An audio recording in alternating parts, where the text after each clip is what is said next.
राम राम जी। आत्ममंथन में आपका स्वागत है। बात कर लेते हैं वैकुंठ चतुर्दशी के बारे में। वो कब है? 25 तारीख को है। ठीक है। अब आपने करना क्या है इस दिन? देखो, ये इन दोनों के मिलन के, यानी कि विष्णु जी और शिव जी दोनों के मिलन का जो है ये दिन होता है। दोनों लोगों की पूजा इकट्ठी ही होती है। यानी कि आप सारा दिन में पूजा कर सकते हैं, कोई दिक्कत नहीं है, लेकिन संध्या के समय पहले विष्णु जी की पूजा होती है और उसके बाद पूजा होती है शंकर भगवान की। उसके बाद फिर नेक्स्ट डे, यानी कि 26 तारीख को, 25 को तो आप कर लोगे, उसके बाद फिर नेक्स्ट डे दोबारा शिव जी की पूजा होती है। ठीक है। यहाँ पे किस लिए मनाई जाती है वैकुंठ चतुर्दशी? यहाँ पे विष्णु जी ने अपने मन में विचार किया कि मैं शंकर भगवान की आराधना करना चाहता हूँ। उन्होंने उनकी आराधना करनी शुरू की, तो उन्होंने सब जगह से जो है कमल इकट्ठे किए। कमल 1000 कमल लेकर के वो उनकी पूजा करने के लिए बैठ गए। जब उन्होंने गिनती शुरू की तो उन्होंने देखा कि एक कमल तो बीच में से कम था, तो वो जानबूझ के ही छुपा लिया गया था ताकि इनको देखते हैं क्या करते हैं ये। अब शंकर भगवान ने ना देखा कि भाई ये पूजा शुरू करने लगे। अब उन्होंने कमल गिन लिए। कमल गिनने के बाद 1000 कमलों में से एक कमल कम है। अब उन्होंने सोचा मैं क्या करूं, किस तरह से क्या करना चाहिए। तो उन्होंने क्या किया, अपनी एक लेके ना नाइफ, उससे अपना आंख निकालने की कोशिश की।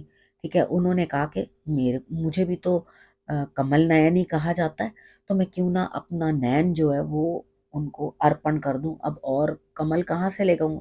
1000 कमल इकट्ठे करने इजी नहीं होता। ठीक है। अब और मैं कमल कहाँ से लाऊं? तो शंकर भगवान उनकी इस बात से इतने प्रसन्न हो गए कि वो उनके सामने प्रकट हुए और उसके बाद उन्होंने उन्हें जो है सुदर्शन चक्र प्रदान किया। ठीक है। ये जो सुदर्शन चक्र आप देखते हो वो उनको वैकुंठ चतुर्दशी वाले दिन मिला था। स्वर्ग में भी जो है दिवाली मनाई जाती है, खुशियां मनाई जाती हैं, और धरती पर भी, यानी कि मृत्यु लोक में भी हम लोग जो है दीप जलाते हैं। तो कल के दिन भी आप लोगों ने सब ने जो है दीप जलाने हैं। बहुत अच्छे से दीप जला लेना। ठीक है। सारे घर को जगमगा देना, क्योंकि जब देव दीपावली मना रहे होते हैं, वो लोग खुश हो रहे होते हैं, सेलिब्रेट कर रहे होते हैं, तो हम क्यों ना करें? हम लोगों को भी तो करनी चाहिए ना। तो यहाँ पर हमें भी करनी है। देखो, कमल उनकी नाभि से भी निकला था विष्णु जी के। ठीक है। जिस पे ब्रह्मा जी बैठे हुए थे जब उन्होंने अपनी आंख खोली थी, ब्रह्मा जी विराजमान थे ना, तो कमल तो उनकी नाभि से भी उत्पन्न हुआ था। उसके बाद कमल के अंदर बहुत शक्ति होती है, इसीलिए कमल के फूल को ही जो है हर समय भगवान को चढ़ाने के लिए स्पेशली बोला जाता है। अब यहाँ पर मंदिरों में भी देखते हो आप कितनी बार, तो ऊपर भी जो गुम्बद सा बना होता है अंदर से, तो आप देखोगे वो कमल की पंखड़ियों की तरह होता है, यानी कि उसी को टर्न करके जैसे रख दिया हो ना, इस तरह से दिखाई देता है। पूरी पंखुड़ियां जो है वो दिखाई देती हैं। किसी भी मंदिर के टॉप को देख लेना, जो गुम्बद बना होता है, ठीक है, उसके ऊपर अंदर, मंदिर के अंदर जाकर ऊपर इस तरह करके देखोगे तो भी आपको वो कमल ही दिखाई देगा। यानी कि हमारे चक्र जो है वो भी इससे रिलेटेड होते हैं। ईश्वर की जो हमें शक्ति प्राप्त होती है, मंदिर की वाइब्स कुछ अलग होती हैं, वो घर में नहीं होती। इसलिए हम लोग कहते हैं चल के जाओ मंदिर। अगर मंदिर जाना है, पूजा असली करनी है, तो जाओ, चल के जाओ मंदिर। तो वहां तक जाकर के जब हम बैठते हैं तो बहुत लोग वहां पर आते हैं। तो ऐसा वहां पे कुछ भी नहीं होता कि तब भी इतने लोग आते हैं। हर आदमी अपना कोई ना कोई दुख लेकर, अपनी कोई ना कोई परेशानी लेकर आता है, लेकिन उसके बावजूद भी कोई डिप्रेस्ड वापस नहीं आता वहां से। ऐसी क्या शक्ति है?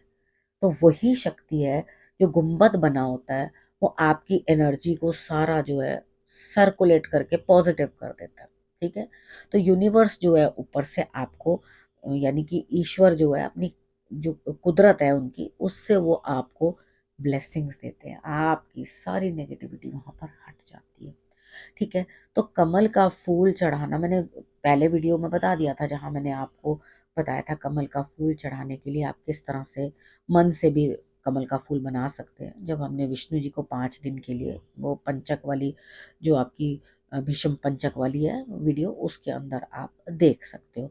ठीक है। अब आपने कल व्रत रखना है तो व्रत रख लो। शनि प्रदोष व्रत भी है कल, जिन्होंने प्रदोष रखना है वो भी कल रखेंगे व्रत। ठीक है। तो आपने समझ लिया। अब आपने क्या करना है, किस तरह से करना है। तो आपने विष्णु जी की भी आराधना करनी है और भोलेनाथ की भी आराधना करनी है, इन दोनों की आराधना करनी है। कितनी बार होता है कि कुछ लोग पूछते हैं, अरे तुम कृष्ण भगवान को भी पूछते हो, अच्छा तुम तो हनुमान जी को मानते थे। तो जो हनुमान जी को, जो शंकर भगवान को मानता है, वो विष्णु जी को कैसे नहीं मानता। अगर विष्णु जी को कोई मानता है, वो शंकर भगवान को क्यों नहीं मानता, क्योंकि वो दोनों तो एक दूसरे को ही पूजते हैं। फिर जब जन्म हुआ उनका, अगला जन्म उन्होंने, अगला अपना जो रूप लिया, एक हनुमान बने और एक कृष्ण भगवान बने। तो यहाँ पर देखो, राम स्वरूप भी वही है, विष्णु जी का स्वरूप है, और हनुमान जो है वो शंकर भगवान का स्वरूप है। तो इन दोनों की पूजा जो संयुक्त रूप से करते हैं, दोनों को ही करते हैं, वो असल मायने में ज्ञानी होता है। ठीक है, उसने असल मायने में समझा है कि ये दोनों एक दूसरे के बिना अधूरे हैं। अगर मुझे प्राप्त करना है तो दोनों को पूर्ण रूप से प्राप्त करना है। तो ये मैसेज जो है बहुत पहले मुझे नेचर नहीं दे दिया था। ठीक है, ये मैसेज मुझे कन्वे हो गया था। तो बहुत अच्छे से इस चीज को समझ लो कि दोनों की प्रार्थना कंप्लीट नहीं है, यानी कि विष्णु जी को पूजा है, शंकर भगवान को नहीं पूजा, शंकर भगवान को पूजा तो विष्णु जी को नहीं पूजा। तो इन दोनों के बिना, एक दूसरे के बिना ये लोग अधूरे हैं। तो अधूरा इष्ट तो किसी को नहीं चाहिए।